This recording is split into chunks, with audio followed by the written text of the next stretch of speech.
माणा गांव आने से वृद्धि होती है इंसान की, इंसानियत की और बिजनेस की। कितनी सच्चाई है वो मेरे YouTube चैनल के सब्सक्राइबर्स के ऊपर डिपेंड करता है। अगर मेरे सब्सक्राइबर बढ़ जाते हैं तो मैं इस बात को सच मान लूँगा, अगर नहीं बढ़ते हैं तो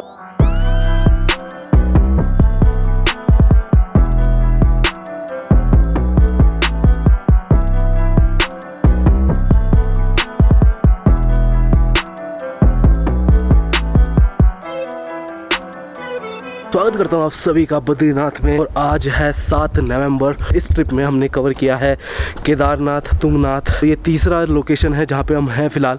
और अगर आपने तुंगनाथ और केदारनाथ की वीडियो नहीं देखी है तो प्लीज़ वो वीडियो देख लीजिए, क्योंकि डिस्क्रिप्शन में मैंने उसका लिंक दे रखा है। कोरोना की वजह से यहाँ पे जो मार्केट है वो मोस्टली क्लोज ही है, बहुत कम दुकानें यहाँ पे ओपन है। और होटल्स की यहाँ पे बात करें तो यहाँ पे मोस्टली होटल्स जो हैं वो बंद है। जैसे कि आप देख सकते हो मेरे पीछे ये होटल्स, ये सब बंद है फ़िलहाल। और जितने भी होटल्स खुले हैं वो भी पूरे फुल पोटेंशियल पे नहीं खुले हैं। उन्होंने भी 1 फ्लोर या 2 फ्लोर ही ओपन करा है। अगर किसी का 4 फ्लोर का होटल है तो उसने सिर्फ 2 ही फ्लोर ओपन करे हैं या 1 ही फ्लोर ओपन किया है।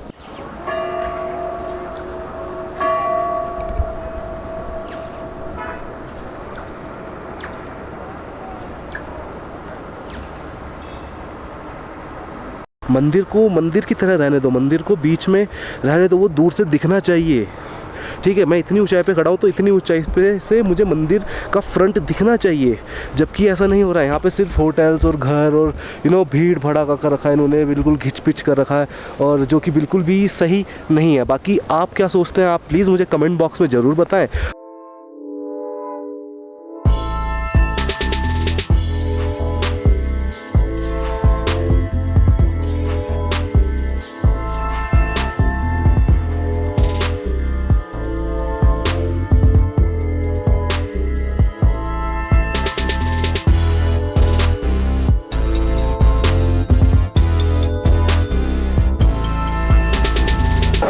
तो जय बद्री विशाल। अब अंदर की मैं फुटेज नहीं ले सकता क्योंकि अंदर की फुटेज अलाउड नहीं होती है, किसी भी मंदिर में अंदर की फुटेज अलाउड नहीं होती है, तो इसलिए मैं अंदर नहीं जाऊंगा, सिर्फ यहीं तक रहूँगा और यहीं से आपको कुछ शॉट्स दिखाने वाला हूँ। आप पीछे देख सकते हैं बद्रीनाथ धाम।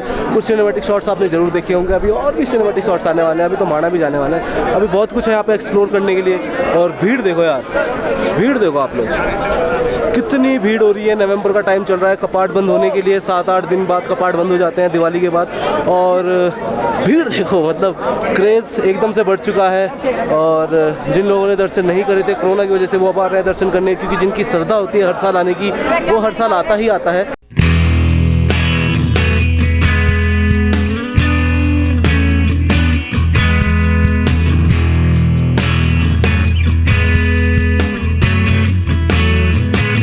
तो दोस्तों मंदिर के दर्शन तो हो चुके हैं, अब थोड़ा नाश्ता वगैरह करते हैं। नाश्ता मैं कुछ ज़्यादा नहीं कर रहा हूँ, सिर्फ दूध पी रहा हूँ, क्योंकि दूध यहाँ का मुझे काफ़ी अच्छा लगता है। तो यहाँ पे थोड़ा बहुत हल्का फुल्का नाश्ता करके निकलते हैं माणा के लिए। और यहाँ से 3-4 किलोमीटर दूर माणा है, तो चलिए चलते हैं, वहीं मिलते हैं। भगवान विष्णु के धाम पे दूध और खाने की कोई कमी नहीं होती। और रोड का काम हो जाए तब चलते हैं आगे। और ये बैठे अंदर, ज़बरदस्त तरीके से काम चल रहा है। मतलब ये समझो कि अगली बार जब आप बद्रीनाथ आओगे तो मक्खन रोड मिलेगी आपको। पहुंच चुके हैं माणा। ये है माणा की कार पार्किंग, इससे आगे कार अलाउड नहीं है। और अब यहाँ से थोड़ा बहुत ट्रैक करके जाना पड़ेगा माणा विलेज, और उसके बाद ये देखो और उसके बाद हम निकलेंगे थोड़ा आगे ट्रैक करने के लिए। चलो चल के देखते हैं क्या है यहाँ पे स्पेशल। मैं पहली बार माणा आ रहा हूँ, लेकिन मेरे साथ के जो एक दोस्त हैं वो पहले भी आ चुके हैं माणा विलेज। तो वैसे एक्सपीरियंस मुझे तो काफ़ी अच्छा लग रहा है फ़िलहाल तक। बाकी देखते हैं यहाँ पे क्या होता है। लोकेशन बहुत खूबसूरत है, पीछे आर्मी कैंप है।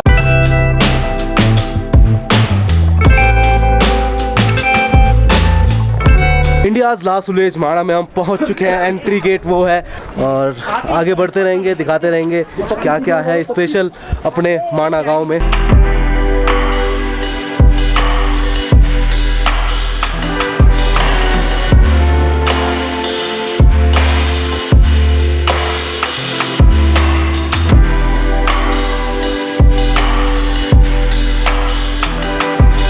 पीछे आप देख रहे हो पूरा माणा गांव है, और माणा गांव है समुद्र तल से 10,133 फीट की ऊंचाई पे।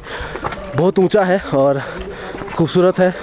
यहाँ पे हाथ के बने हुए जो चीज़ें मिलती हैं मैक्सिमम, जो हाथ से बुनी हुई होती हैं, जैसे टोपी वगैरह हो गई, ग्लव्स हो गए। तो कभी भी यहाँ पे थोड़ी बहुत शॉपिंग ज़रूर करें।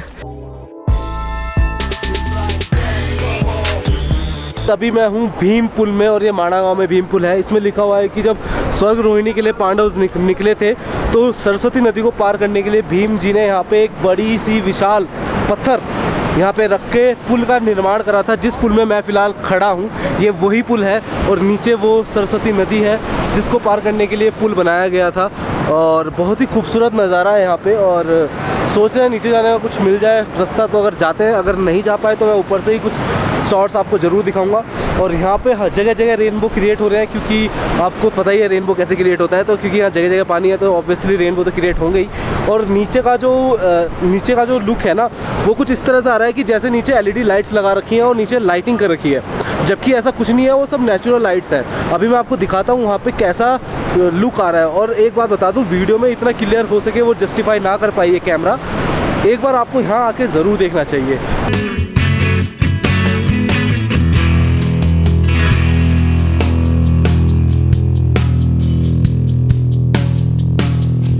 तो दोस्तों भारत की आखिरी चाय की दुकान में हम पहुंच चुके हैं। स्टेट बैंक का बोर्ड देख रहे हैं यहाँ पे। एक्चुअली यहाँ पे दो दुकान है, एक है भीम पुल के पास और एक है यहाँ व्यास गुफा के पास।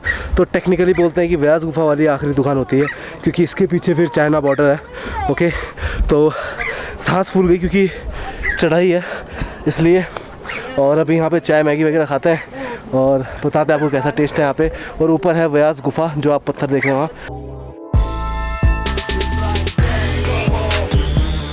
यहाँ पे चाय पिए, काफ़ी स्वादिष्ट चाय बनती है। और फिलहाल अभी हम यहाँ पे कुछ देर रहेंगे।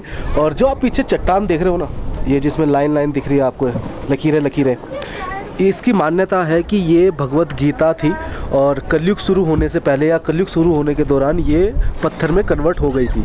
और इसी वजह से आप पन्नों की शेप में इस चट्टान को देख रहे हैं।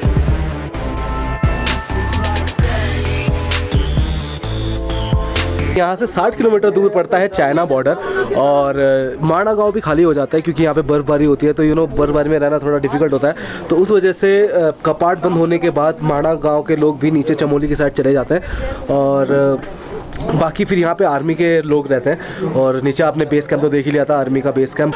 और सब ट्रैकिंग है और वहाँ पे जाना अलाउड नहीं है, सिविलियन अलाउड नहीं है वहाँ पे।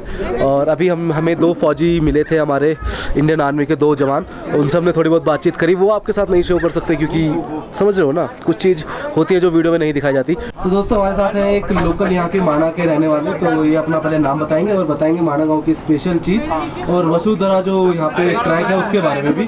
तो भाई बताओ यार क्या क्या है। देखो यहाँ पे इस गांव का नाम माणा है। इसका पुराना जो नाम है मणिभद्रपुरम है। मणिभद्रपुरम। और जैसे कि आप देख सकते हो कि ये जो पर्वत है ना, ये सामने पे ये नारायण पर्वत है और जहाँ पे अभी हम खड़े हैं ये नर पर्वत है जी। यहाँ की कहानी ऐसी है कि मतलब एक सहस्त्र नाम का एक राक्षस हुआ करता था। तो उसको सूर्य ने वरदान दिया था कि आपको मतलब कोई नहीं मार सकता, उसको कवच दिया था उन्होंने। तो ये उसका तोड़ने का यही उपाय था कि मतलब 1000 साल तप करेंगे तो तब जाके एक कवच टूटेगा। तो क्या हुआ कि अगर हम यहाँ मतलब एक दिन तप करेंगे तो 1000 साल तक माना जाता है। तो एक दिन नर तप करता था, नारायण लड़ाई करता था, फिर वैसे ही इनका चलते गया। फिर 99 हुआ लास्ट और 100 पे क्या हुई कि वो जो नाम का राक्षस था वो सूर्य जी के पास चले गया। सूर्य जी के पास जाने के बाद उन्होंने कहा कि अब ये मेरे शरण में है, आप इसे नहीं मार सकते। तो अगले जन्म में कर्ण के रूप में वो पैदा हुए थे और यहीं से 5 पांडव गए थे। देख यहीं से अभी आप भीमपुल जाओगे, वहाँ पे सबसे पहले द्रौपदी मरी थी। फिर उसके आगे आपका 5 किलोमीटर वसुधारा आता है। वसुधारा के आगे आपका अलकापुरी के आगे आता है आपका लक्ष्मीवन में सबसे छोटे भाई नकुल जी मरे थे। फिर सहस्त्रधारा आता है, 100 धारा। फिर वहाँ पे आपके सहदेव मरे थे। फिर उसके आगे चक्र तीर्थ आता है, वहाँ पे अर्जुन। और लास्ट हतोपंत में भीम मरे थे आपके। फिर उसके आगे सूर्य कुंड है, चंद्र कुंड है। फिर है आपका स्वर्गारोहिणी जहाँ पे सिर्फ युधिष्ठिर जी पहुँचे थे।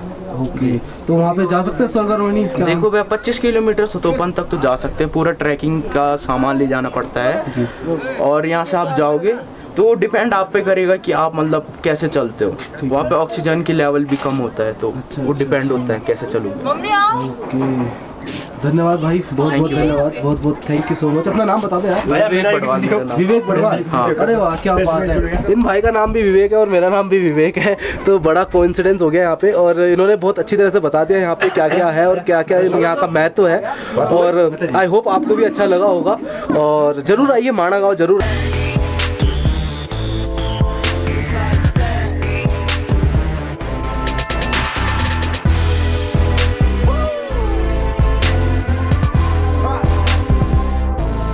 माणा गाँव हमने कवर कर लिया है, आपको लास्ट शॉप भी दिखा दी है। 2 लास्ट शॉप यहाँ पे पड़ती हैं, दोनों की दोनों मैंने आपको दिखा दी हैं। चाय पी है, मैगी खाई है, मस्त एकदम ज़बरदस्त। तो ये था अपना माणा गाँव का एक्सपीरियंस अभी तक यहाँ तक का।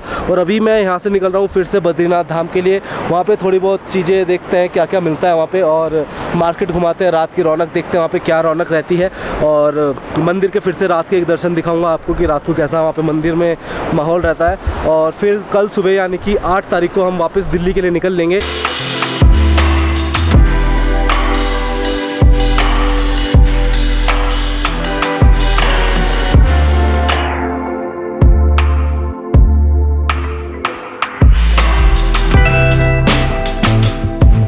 हो रहे हैं शाम के 6 बज रहे हैं और 6 बजे एक्चुअली आरती शुरू होने वाली है थोड़ी देर में। और नज़ारा देखो यार, शाम को नज़ारा ही कुछ अलग होता है यहाँ पे, जब लाइटिंग शाइटिंग हो जाती है तो बहुत बढ़िया तरह से चमकता है। और इन्होंने येलो कलर की लाइटिंग कर रखी है, तो येलो कलर की वजह से क्या होता है कि जो गोल्ड होता है वो ज़्यादा और शाइनिंग करता है। और गोल्ड तो ऑब्वियसली है ही मंदिर में, हम भारतीय संस्कृति में मंदिरों में गोल्ड ना हो तो ऐसा कैसे हो सकता है ना। बस फिलहाल आप मजे लें।